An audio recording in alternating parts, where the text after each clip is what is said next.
성도님들, 어제 우리가 보았듯이 블레셋은 이 탈취한 하나님의 언약궤를 자신들이 그 도시에 있는 신전에 데리고 갔다가 뭐 아스돗이, 가드가, 에글론이 아주 난리가 나는 걸, 박살나는 걸 보았습니다.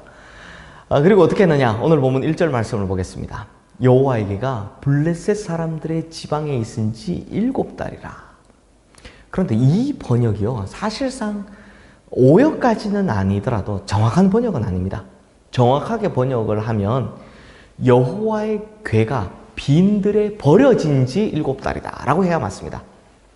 즉 이 블레셋 사람들이 도저히 감당이 안 되니까 도시에는 못 놔두겠고 아무도 없는 빈들에다 그냥 여호와의 언약궤를 버려서 방치해두었다는 겁니다. 그럼에도 블레셋 사람들에게 이 궤가 눈에 가시 같은 겁니다. 어떻게 처리를 해야 되나 고민을 했는데 그 고민을 누가 하느냐? 블레셋의 제사장과 복술자들을 불러내서 했다고 합니다. 그러니까 점쟁이 같은 사람들을 불러서 했으니 나오는 답의 수준이 뻔하겠죠. 그래서 오늘 본문 7절 말씀에 보면 블레셋 사람들이 하나님의 궤를 돌려보내려고 하는데요, 여기에 참 재미나는 요소가 하나 있습니다. 아주 얄팍한 잔꾀를 써요. 7절 말씀 우리 함께 보겠습니다.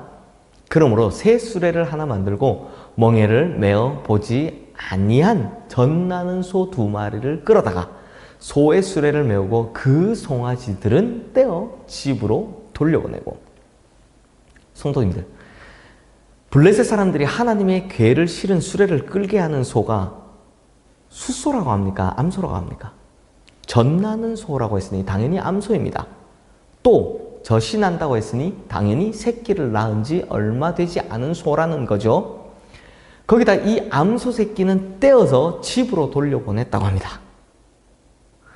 이게 새끼와 함께 있어야 되는데 그 새끼 젖을 먹여야 되는데 이걸 강제로 떼서 이렇게 나눠놨다는 겁니다. 그리고 나서 어떻게 하느냐? 8절, 9절 말씀 보겠습니다. 여호와의 궤를 가져다가 수레에 싣고 속건제로 드릴 금으로 만든 물건들을 상자에 담아 궤 곁에 두고 그것을 보내어 가게 하고 보고 있다가 만일 궤가 그 본지역 길로 올라가서 벳세메스로 가면 이 큰 재앙은 그가 우리에게 내린 것이요 그렇지 아니하면 우리를 친 것이 그의 손이 아니요 우연히 당한 것인 줄 알리라 하니라. 자, 이 젖나는 암소 2마리에게 새 수레를 매게 합니다. 그리고 그 수레에 하나님의 궤를 싣고 그 궤 옆 상자에 금독종 모양의 형상과 금쥐 형상 5개를 제물로 두고요, 사람이 끌지 않은 채로 소가 자연스럽게 가게 합니다. 그러면서 뭐라고 합니까? 이 젖나는 소가 만일 벳세메스로 가면 이 재앙이, 우리가 당했던 재앙이 다 하나님께로부터 온 것이고 그렇지 않으면 우연히 당한 것이라고 합니다. 성도님들, 이게 왜 얄팍한 수를 쓰냐면요, 사람들도 모성애가 대단하지만 짐승들도 모성애에 있어서는 진짜 대단합니다. 요즘 뉴스에 나오는 어떤 부모가 자식에게 하는 짓을 보고 있으면 진짜 사람이 짐승만도 못하죠.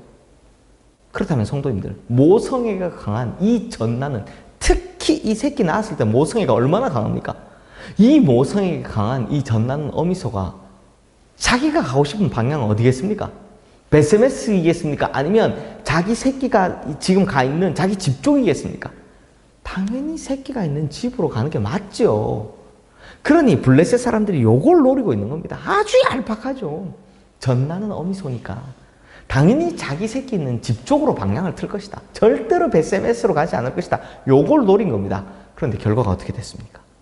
12절 말씀을 보면 암소가 벳세메스 길로 바로 행하여 대로로 가며 갈 때 울고 좌우로 치우치지 아니하였고 블레셋 방백들은 벳세메스 경계선까지 따라가니라 라고 합니다.